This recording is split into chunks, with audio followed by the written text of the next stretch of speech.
Shalom à tous et bienvenue à nouveau dans Lumière sur mon sentier, cette émission dans laquelle nous sommes affermis par la grâce de Dieu dans la parole de Dieu. C'est à nouveau pour moi une joie de vous retrouver. Je suis Yohan Adopo et nous allons faire cette émission ensemble à nouveau aujourd'hui. Alors, comme vous le savez, comme à l'accoutumée, les dernières émissions de chaque mois sont dédiées à répondre aux questions des internautes sur ce que nous avons partagé tout au long du mois. Nous avons parlé notamment du prophétique, de divers aspects du prophétique. Occasion pour moi de rappeler que demain, il y aura atmosphère de Najot, toujours sur ces mêmes canaux de communication. Alors, j'ai deux annonces particulières à nous partager à l'entame de cette émission. Premièrement, durant les 2 prochains mois, pour des raisons de conformité et de synchronisation avec les programmes de nos églises locales, nous allons basculer sur un programme un peu plus allégé, comme vous pourrez le voir sur cette affiche. Donc, Lumière sur mon sentier, nous vous donnons rendez-vous le lundi prochain. Et ensuite au mois de mai. Donc vous pourrez juste le voir rapidement, ainsi que sur nos différents canaux de communication. Ce n'est pas que l'émission est supprimée, absolument pas, mais c'est juste pour des raisons de commodité concernant les événements qui se déroulent dans le pays dans lequel nous nous trouvons, et également les programmes internes de nos églises locales. Deuxièmement, Charisma sous sa remonte vous invite solennellement au séminaire Appelé par sa grâce, édition 2022. Donc, nous en sommes à la 3e édition. Le séminaire Appelé par sa grâce concerne particulièrement ceux qui sont appelés au ministère. Est-ce que vous êtes appelés au ministère de la parole? Est-ce que vous êtes appelés à être épouse ou époux d'un pasteur, évangéliste, prophète, apôtre, docteur? Est-ce que vous êtes ancien, vous êtes diacre?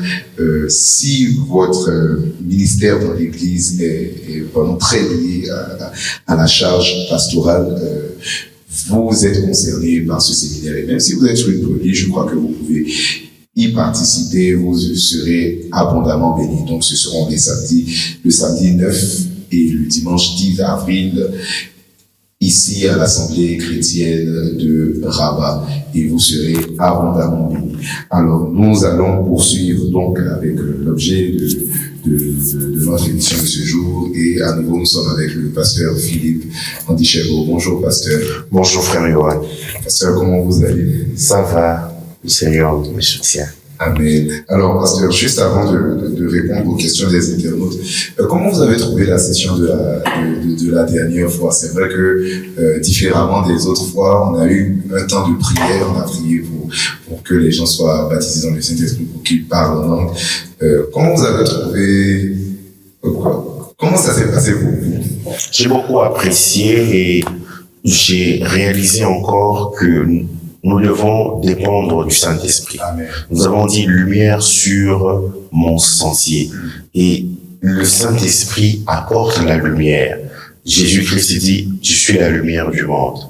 Or, la Bible nous dit dans Actes 16, le Saint-Esprit est aussi appelé et est aussi l'Esprit de Christ. L'Esprit de Christ. Et donc, cette lumière sur mon sentier n'est possible que par le Saint-Esprit. Amen. Et ce que j'ai beaucoup apprécié, c'est le fait que c'était premièrement différent, et deuxièmement, on s'est laissé conduire par le Saint-Esprit. Pas que les autres fois, on s'est laissé pas conduire par le Saint-Esprit, mais l'onction qui avait en ce moment-là exigé, recommandé que nous puissions passer du temps dans la prière, prier pour que les gens soient baptisés du Saint-Esprit, puissent avoir comme signe le parler en langue, prier aussi pour que les gens reçoivent les dons des langues, prier pour que les gens aillent dans une autre dimension. Et cela a réellement glorifié Jésus-Christ. Amen, amen, gloire à Dieu. Et nous avons vraiment été bénis ce jour-là. Je me rappelle, j'étais plutôt dans une autre office et vous pouvez être touché également. Vous pouvez revenir. Cette émission est toujours sur Facebook et sur YouTube. Vous pouvez prier avec nous. L'onction est intemporelle. Donc, assurément, si vous revenez, si vous priez, le Saint-Esprit va vous toucher. Alors, pasteur, entrons dans le vif du sujet. La première question nous dit ceci. Dans l'Ancien Testament, on voit que Dieu a interdit à son peuple de consulter des devins, des sorciers et ceux qui invoquent les morts, car il leur a donné les prophètes. On voit cela dans Deutéronome 18, versets 9 à 15. Et on voit toujours dans l'Ancien Testament le prophète Gad être appelé le voyant de David.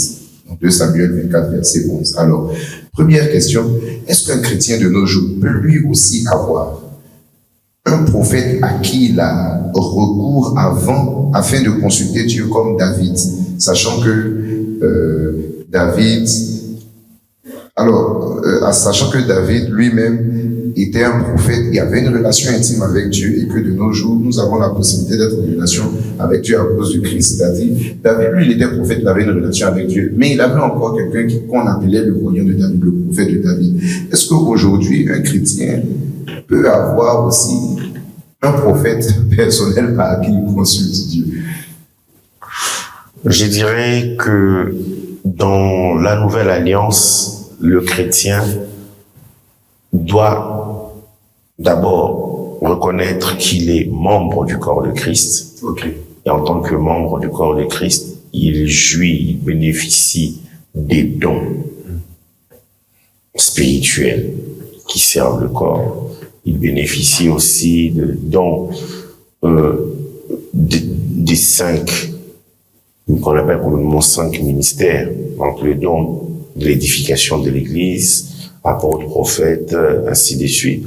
Donc, puisqu'on parle de prophète, parmi les 5 dons d'Éphésiens 4, on peut réellement dire que le Seigneur, il peut permettre que nous puissions avoir recours à un frère aussi, un frère dans la foi qui peut prier avec nous. On dit, voici ce sujet, et la personne peut revenir pour me dire, voici ce que Dieu m'a dit. Il y a une chose aussi à savoir, c'est que dans la nouvelle alliance, la Bible nous dit que l'Esprit de l'Éternel nous conduira dans toute la vérité. Dans Jean 16, verset 13, conduira dans toute la vérité. Et quand on parle de Gad comme étant le voyant de David, voyant ici, c'est en hébreu rosé, C-H-O-Z-E-H, qui veut dire celui qui reçoit la vision. Okay. Celui qui reçoit la vision. Et c'est comme ça aussi qu'on l'appelle le prophète, messager, bouche de Jéhovah. Le rosé, c'est celui qui reçoit la vision. Okay. Voilà, donc, je crois que c'est normal. Moi, je peux avoir un sujet de prière, je vais partager au prophète Yohan. Et le prophète Yohan aussi me partage ce que Dieu lui a donné. Donc, c'est comme ça que Dieu a établi les choses dans le corps, qui est son Église, qui est l'Église de Christ. Mais il veut que nous puissions, avant toute chose, dépendre du Saint-Esprit. Ok, voilà. Amen. Maintenant, justement, un deuxième volet de la question, c'est, dans le cas de David, est-ce que c'était indispensable pour lui d'avoir un prophète personnel à la personne de Gad? Parce qu'on voit quand même à plusieurs reprises que David lui-même pouvait consulter Dieu avant d'aller en guerre. Donc, est-ce que c'était indispensable qu'il ait encore un voyant, un rosé à côté de lui, sachant que lui-même, donc les gens vont commencer à dire j'ai mon rose est à côté. Je crois que il y a de ces personnes que Dieu a établies. ok, Dans réellement le ministère de prophète. ok, Et ces personnes-là ont reçu un mandat de la part du Seigneur, ok, même dans la Nouvelle Alliance. Voilà. Et donc, je crois de tout mon cœur que lorsque Dieu établit, c'est un peu, je pourrais dire, comment on part rencontrer le pasteur pour un entretien pastoral. ok, ah d'accord. Je ne sais pas si pour l'apôtre on dira entretien apostolique, mais je crois que le Seigneur, il donne la capacité. Il ne faudrait pas que nous puissions nous arrêter sur des gens qui manipulent. Ok, Le Saint-Esprit est réel. amen, Et être prophète dans la Nouvelle Alliance, c'est aussi réel. amen, Donc et David lui-même, il savait qu'il ne se suffisait pas dans les questions qui exigeaient qu'il y ait une certaine précision. ok, Il fallait bien aussi demander au frère Gad, à Nathan, de consulter l'Éternel. ok, Et ça n'empêchait pas que David puisse avoir une relation personnelle avec Dieu. On le voit aussi avec Ézéchias, avec Ésaïe. oui, Ésaïe lui a annoncé la parole du Seigneur. Ésaïe lui a annoncé la parole du Seigneur, mais cela n'a pas empêché Ézéchias, qu'on lui a dit qu'il allait mourir, de prier lui-même aussi. amen, wow. Il faut juste qu'il y ait un équilibre. Amen. J'ai vraiment aimé ce que vous venez de dire, c'est-à-dire on doit savoir on doit trouver l'équilibre dans le corps de Christ, être interdépendant, savoir profiter des dons que le Seigneur a mis à disposition du corps sans pour autant mettre de côté la relation personnelle qu'on a avec lui. Waouh, c'est vraiment marquant. Alors, juste avant de passer à la question suivante, j'aimerais quand même, la personne a mis en guillemets prophète personnel. Est-ce qu'on peut être dans une église, avoir un pasteur, des responsables, tout ça, et avoir quand même son prophète au quartier, par exemple? Est-ce que c'est normal, pasteur? C'est vrai que c'était pas le cas de David, parce que j'imagine que Gad est quand même un prophète qui était reconnu dans la nation et tout ça. Mais est-ce qu'aujourd'hui, je peux être, par exemple, dans une église, j'ai mon pasteur, mais après j'ai mon voyant à côté que je consulte de temps en temps? D'abord, tu le dis si bien, mon voyant, que je consulte de temps en temps. Premièrement, j'aimerais savoir si cette personne-là, son ministère est reconnu. Ok. Deuxièmement, si son ministère est reconnu, est-ce que ce ministère-là est accueilli comme tel dans ton église? Ok. C'est très important. Le ministère peut être reconnu, mais est-ce que c'est accueilli dans ton église? Si ce n'est pas accueilli dans ton église, c'est comme un feu étranger que tu apportes. Okay. J'ai aimé, c'est que un frère et ami, le pasteur Jonas, s'il me suit, je le salue, il disait qu'un feu étranger n'est pas forcément mauvais. Oui, mais ce n'est pas conforme à ce que Dieu a demandé pour une église locale. Wow. Voilà. Donc, tu peux dire non, je veux venir avec un feu étranger en voulant que les choses se passent dans ton actuelle église locale comme cela se passait là d'où tu es venu. Donc ça devient un feu étranger. Voilà. C'est vrai qu'on peut apporter, voilà, ça, entre guillemets vraiment, c'est son expertise. On sait qu'on a appris parce que, voilà, on se complète. Effectivement. Mais pas chercher à imposer. Ok. Voilà, bon, je reviens au fait d'avoir son voyant personnel. C'est vraiment à éviter parce que facilement, dans ce genre de choses, on tombe dans le faux. On tombe dans le faux. Une brebis doit écouter la voix de son berger. Amen. Et le berger t'indique aussi la personne que tu vas écouter. Et c'est très important. Ce n'est pas une façon d'avoir peur, mais de protéger. Amen. Oui, parce que souvent, quand on demande aux gens, faites attention, n'écoutez pas tous, les gens pensent qu'on devient jaloux, on veut pas bénéficier des grâces des autres. Non, ce n'est pas ça. C'est comme un enfant, même pas un enfant, un adulte, qui mange dans des restaurants, qui mange dans des fast-food, et puis il rentre chez lui, voilà, sa femme cuisine, il ne veut pas manger. La nourriture de la maison, elle est toujours importante. Toujours importante. Donc,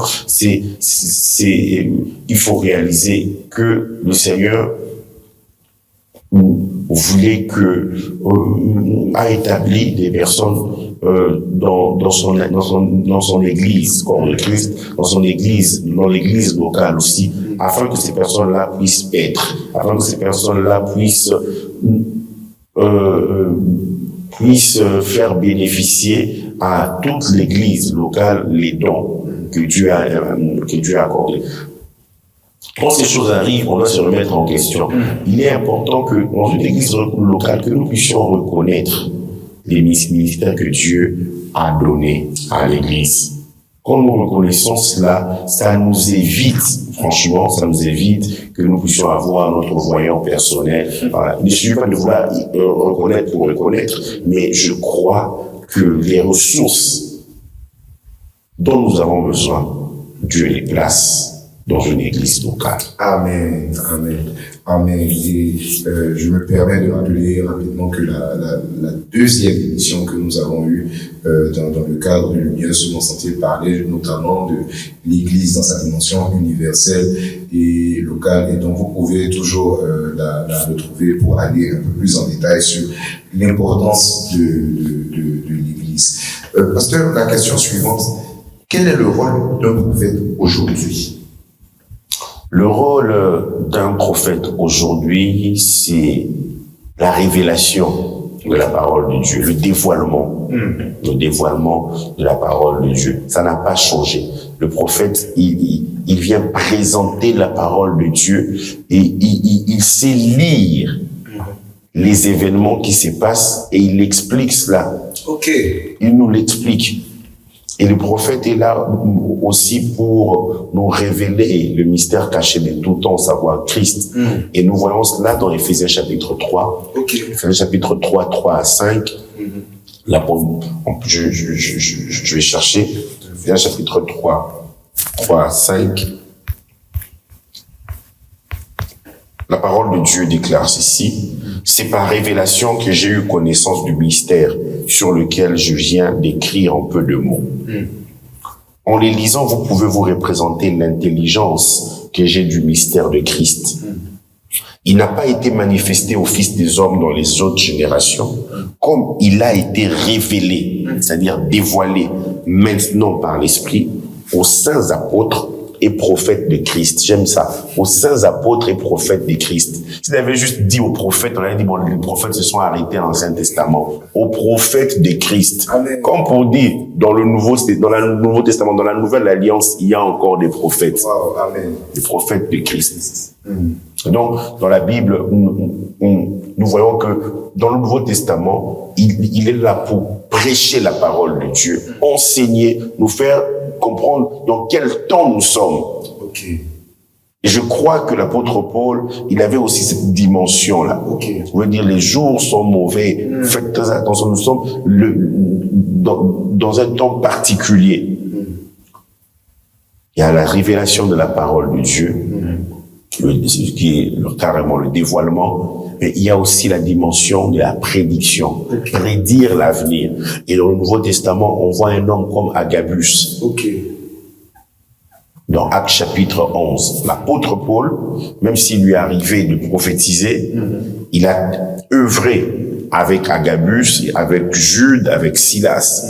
Et dans Actes 21, en 11 plutôt que j'ai mentionné, versets 27 à 30, nous pouvons le lire, on nous dit: en ces temps-là, des prophètes descendirent de Jérusalem à Antioche. On voit déjà que l'Église reconnaissait des prophètes. Qui descendirent de Jérusalem à Antioche. L'un d'eux, nommé Agabus, se leva et annonça par l'Esprit qu'il y aurait une grande famine sur toute la terre. Elle arriva en effet sous Claude. On peut s'arrêter même au verset 28. Il prédit, il y aura la famine. Il le dit avant, prédire, dire avant. Ok. Wow. C'est pas un prophète qui dit les choses. Ah non, Dieu m'avait montré, mais c'est déjà passé, c'est déjà arrivé. Prédire, dire avant. Amen. Alors, juste une petite parenthèse dans ce sens. Est-ce que justement, est-ce que c'est bien justement, si je peux me permettre l'expression de post-dire, c'est-à-dire de venir après pour dire Dieu m'avait montré avant alors que c'est arrivé. Est-ce que justement, est-ce que c'est bien, est-ce que c'est mauvais? Si la personne est sincère, il n'y a pas de problème. Mais je crois que la personne aurait dû faire totalement confiance au Seigneur pour le dire avant. Parce que c'est une question de foi. Tout ce que nous faisons dans la marche chrétienne, c'est une question de foi. Mais il y a de ces personnes-là, c'est juste des imposteurs pour dire, voilà, moi aussi j'ai reçu quelque chose, voilà, mais ça vient après. Voilà. Il y a des gens par peur, même à l'église, le Seigneur révèle quelque chose prophétiquement. La personne a le don de prophétie, mais la personne retient par peur. D'accord, pasteur. Question suivante. Comment savoir que j'ai le don de prophétie? C'est le Saint-Esprit qui te le révèle. Ok. Oui. Le Saint-Esprit qui te le révèle. C'est comme comment savoir que le Seigneur m'appelle à l'enseignement, à la prédication. Le Saint-Esprit, tout part de la communion qu'on a avec le Saint-Esprit. Et ces choses, on ne peut pas expliquer avec les mots. Ok. Je suis juste en communion avec le Saint-Esprit, je sais. Amen. Amen. Donc, si vous êtes chez vous et que vous vous posez la question, est-ce que vous avez le don de prophétie et tout ça, comme le pasteur vient de le dire, c'est dans la communion avec le Seigneur que vous pouvez le savoir. Parce que c'est lui qui distribue, nous dit en Corinthiens 12. Amen. Ok. Il distribue à chacun comme il veut. Wow. Parce que la question suivante, c'est est-ce qu'on s'exerce au don de prophétie? Si oui, comment? Oui, on s'exerce au don de prophétie. Et comment s'exercer au don de prophétie? En lisant et en méditant la parole de Dieu. Aussi simplement parce que... Oui, en lisant et en méditant la parole de Dieu et dans la prière. Ok. Le Seigneur viendra et nous saurons que là, il s'agit de la prophétie. Il nous parle, le Saint-Esprit nous conduit dans toute la vérité. Quand je lis, je médite, je vois des événements, comment le Seigneur, il parlait à ces personnes, dans l'Ancien comme dans le Nouveau Testament. C'est vrai que j'aurai ma particularité, mais il y aura quand même un point de similitude. Ce n'est pas que j'ai lu juste comme ça, parce qu'il y a même des significations. Dans la prophétie, il y a aussi des images que Dieu peut donner. Or, dans la Bible, il y a de ces images, de ces expressions qui signifient quelque chose. Dans Daniel 4, par exemple, c'est Nebuchadnezzar qui est représenté comme cet arbre-là. Abattez l'arbre. Okay. Voilà, donc c'est une autorité. Une autorité que quand Dieu nous révèle quelque chose dans une vision, dans un songe qui est prophétique, on se réfère à la parole de Dieu. Qu'est-ce que cela signifie? Mais bon, Dieu aussi peut actualiser, ça peut être une tour. Alors, voilà,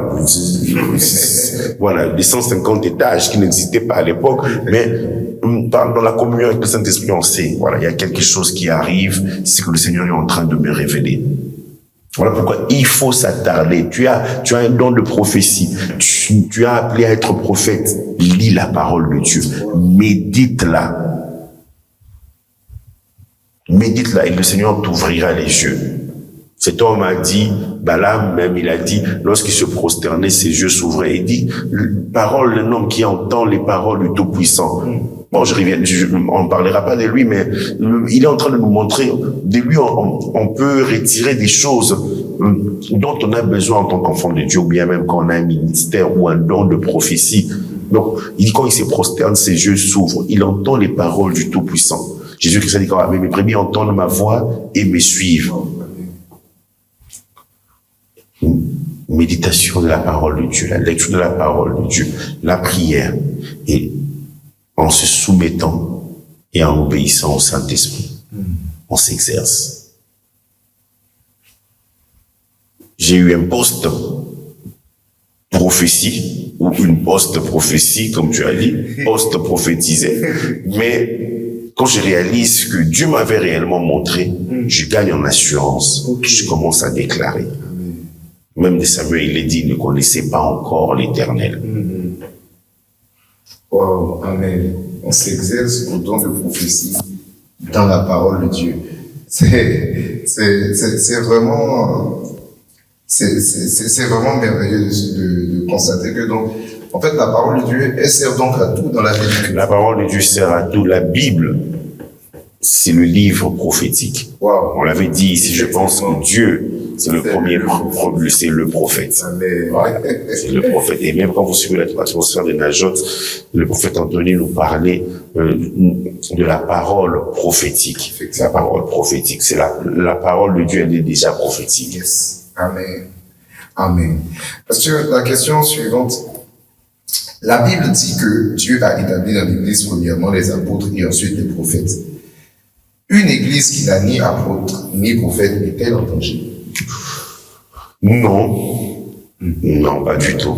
Je me rappelle quelqu'un qui m'avait dit une Église où il n'y a pas les 5 dons mentionnés dans Éphésiens 4, cette Église n'est pas une bonne Église. Cette Église manque de quelque chose. Et la personne m'a dit que elle aurait dû s'arrêter là. La personne me dit, c'est comme Antioche. J'ai dit non.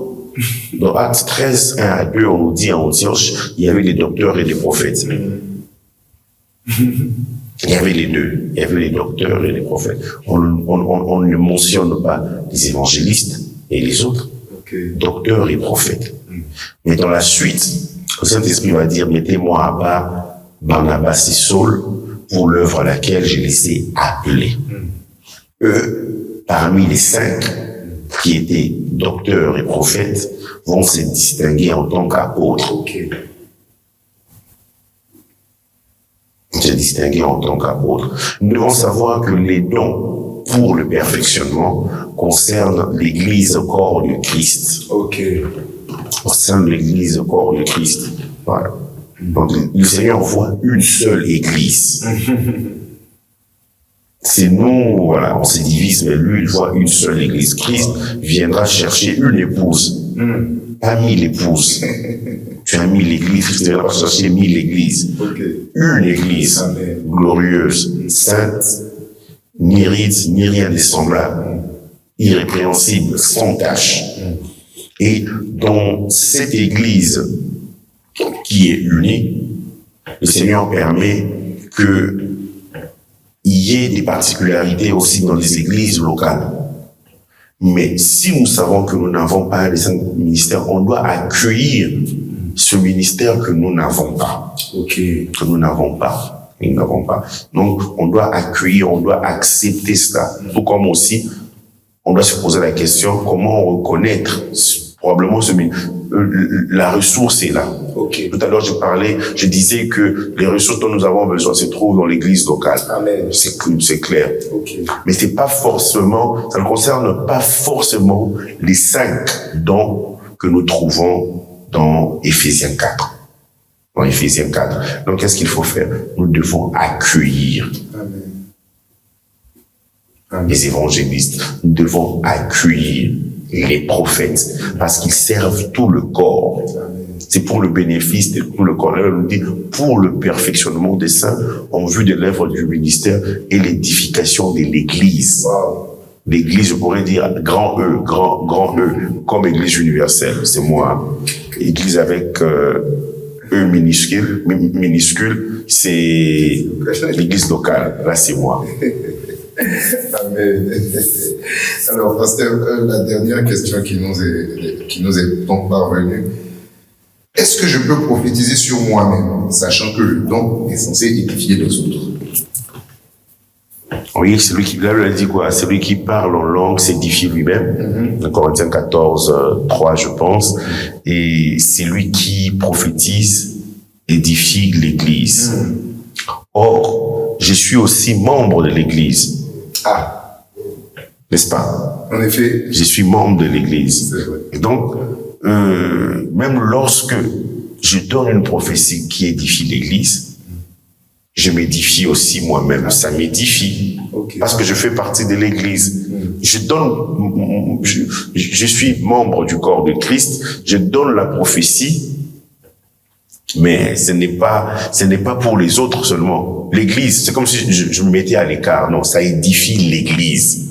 Quand on dit ici de façon, celui qui parle en langue s'édifie lui-même, c'est-à-dire c'est sa relation personnelle avec Dieu, sa relation personnelle avec Dieu. Voilà. Et donc, même une prophétie publique, ça édifie qui édifie l'Église, ça m'édifie aussi. Et je crois aussi que nous pouvons prophétiser sur nous-mêmes, parce que prophétiser dans l'Ancien Testament, littéralement, ça signifie parler de la part de Dieu. Voilà. Quand nous confessons, le but de confesser notre foi, c'est lui qui a fait la promesse est fidèle. Confesser signifie littéralement dire la même chose que Dieu. Amen. J'ai dit la même chose que Dieu. Où est-ce que j'ai trouvé ce que Dieu a dit? Dans sa parole. Or, sa parole est prophétique. Yes. Du moment où je commence à ouvrir la Bible et commencer à dire la même chose que Dieu, je suis en train de prophétiser, puisque sa parole est prophétique et il est le prophète. Yes. Amen. Amen. C'est donc sur ces mots que nous allons nous quitter. Merci, pasteur, à nouveau, pour votre intervention. Merci, frère Johan. Alors, donc, je me permets de rappeler que durant ces 2 mois, pour des raisons de communauté, nous aurons un programme réaménagé différemment. Donc, ce dimanche, nous aurons Saint-Tiche et Évodie à 18h30. Ensuite, le lundi, nous aurons Lumière sur mon sentier à 18h30. Et comme vous pouvez le voir donc sur l'affiche qui est mentionnée et qui sera bien entendu relayée sur nos canaux de communication, le programme sera réaménagé différemment durant ces 2 mois, juste pour des questions de commodité. Et nous vous rappelons que le samedi 9 et le dimanche 10 avril, nous aurons le séminaire appelé par sa grâce. Séminaire qui concerne tous ceux qui sont ministres de la parole en devenir ou en exercice. On a notamment parlé des dons du ministère. Si vous avez été appelé par Dieu, venez recevoir la parole de Dieu, parce que c'est justement par la parole de Dieu que vous pouvez vous exercer justement à accomplir votre ministère. Que le Seigneur vous bénisse et que sa grâce soit votre partage. Shalom.